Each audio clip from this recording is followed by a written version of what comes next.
Welcome!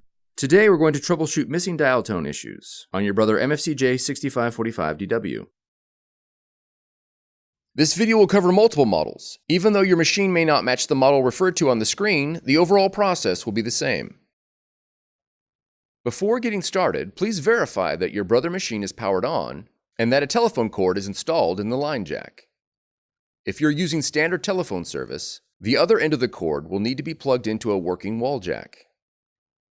If you are using Voice over Internet Protocol or VoIP service, the other end may need to be plugged into a modem or other device depending on the specifications of your VoIP system.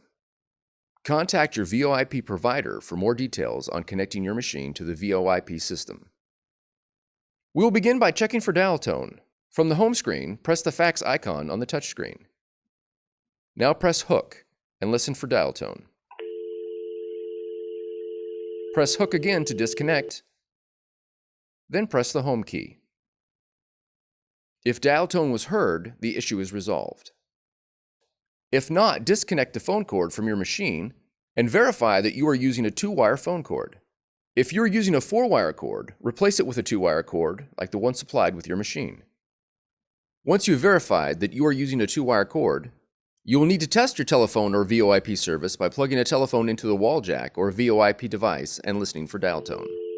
If there is no dial tone, the issue is with your telephone or VoIP service. You will need to contact your provider for assistance. For more tutorials, FAQs, and videos, visit us at www.brother-usa.com. If you found this video helpful, be sure to subscribe. Thank you for choosing Brother.